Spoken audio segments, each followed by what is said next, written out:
What inspires you to get into cars? Is it the adrenaline, the thrill-seeking aspect, the sense of achievement that goes into it? Or is it the community that brings us all together? Well, just like WRXs and STIs, EVOs has a big community as well as the same as it's hard to build like Subarus. You gotta be all about it. Ups and downs owners must go throughout the build, but it's the adversity and problems that builds a character and just fuels an unending passion building something. This is Banging Gears Media. My name is Ravi. Welcome to the portion of this channel that we review people's cars and share the inspiring stories to you boys and girls. Before I continue, I just want to do a big shout out to One Subaru Hayward for letting us use their beautiful showroom. I just want to let you guys know that this specific dealership is family owned and operated. Never sold a car over MSRP or add any dealer add-ons. Their whole intention is to provide a healthy, transparent community to buy and service vehicles in a modern fashion. So if you're watching this and you're from the Bay, if your mom and dad, uncles and aunties needed an Outback or Ascent or any other reliable SUV, new or used, even BRZs and WRXs. And without further ado, let's get back to the video. This is my buddy Brian's 2010 EVO 10, which is built by the one and only himself. And he is grateful for the sponsors and affiliates that are involved on this build, which is Inspire Auto and Charge Speed Body Kits. Brian has been on some of my videos once or twice, and we met a few months ago on a local car meet.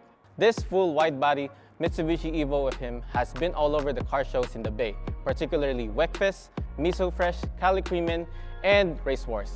Great car shows, by the way. His EVO has been winning on category or even Best of Show. But I'm wondering, what is the story behind his EVO? The story of his car journey begins when he was 16 years old. The main inspiration he got into cars is his dad, back then who owns the FB RX-7. And for the people that know Brian today, you might think that he got all these cars, EVO, GTR, he got a truck too that he can tow on it. His first car is a Volkswagen Scirocco. Hey, not a bad car, but compared to what he has right now, well, everybody will start somewhere. That goes to show that if you put your mind into something and you focus on whatever you want, you will get the results, which he did. Having the Scirocco, Brian explored other brands and other platforms like Mitsubishi because of the influence of the movie Fast and the Furious at that time. Reminds me of somebody. He laid his eyes on the car that has a laptop and says, "Danger to manifold." The one and only Mitsubishi Eclipse GST. But for some reason, on the demand of the car at that time, he couldn't find one. Brian was curious about the brand Mitsubishi, so he researched all the facts that would be helpful for his next car purchase. Fast forward 2003, he looked on some other options like the EVO 8, but the teenager Brian don't have enough income to actually purchase one. So instead of getting an EVO 8, he settled for a base model Mitsubishi Eclipse, which is still not bad for a high schooler. But according to him, it could have been better if it's a single turbo like the Eclipse GST.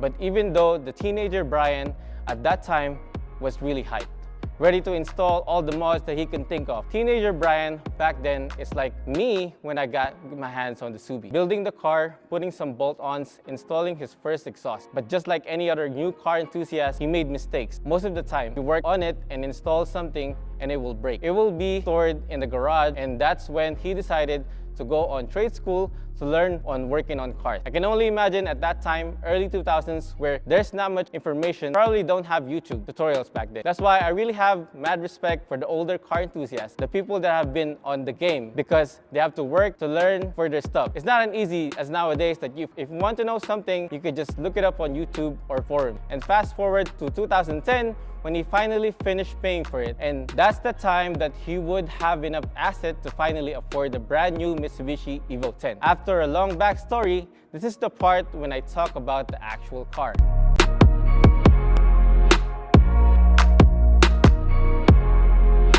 This is a 2010 Mitsubishi EVO 10, the last generation of the EVO since they stopped production in 2015. And just like Subaru, when they stopped making the STIs in 2021, EVO guys are sad, really sad. But then, the good thing about this is this kind of cars can hold their value pretty good. As you guys can see, Brian has made a few changes on the car. since he got it in 2010.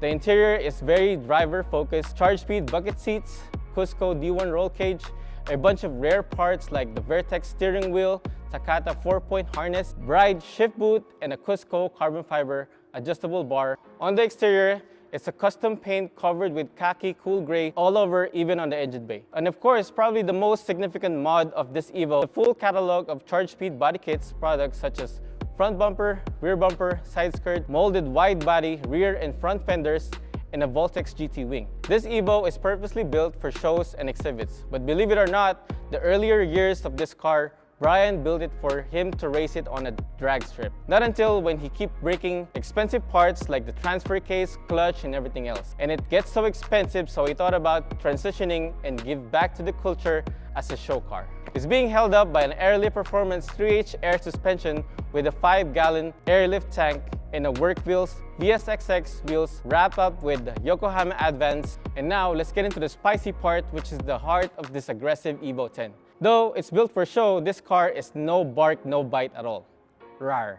Function and form, powered by the legendary 4B11 engine, big boy turbo upgrade, custom burnt blue pipings, pushing 500 to the wheel horsepower with 440 all-wheel torque, being supported by a stage 5 triple disc Excedi ceramic clutch, 1300cc injectors, 520 fuel pump, turbo smart dual port blow-off valve, ETS front-mounted intercooler, and many more. These engines can hold a lot of power OEM. That's why 4G63s and 4B11 are called the Iron Block. But of course, like any other platform, you have to do your own research for you to build it correctly and get the results that you wanted. I just want to give a huge shout out to my homie Brian for trusting me and letting me show his build and his story on his car life journey for the whole world to see. Whole intention of me doing this is while the whole short form content, TikTok, Reels, and YouTube Shorts is on the rise, especially for automotive contents, I feel like up-and-coming car enthusiasts are only seeing the end products of the great builds. I wanted to show you guys from a different perspective, back of the stories of the owners and what they had to go through, what they must become to make their visions a reality. So you guys, including me, will be inspired and be like them. Hope you guys like this style of content that I'm trying out. And if you guys want to see more content like this, don't forget to like, comment, and subscribe. And as always, keep banging them gears. Let's go!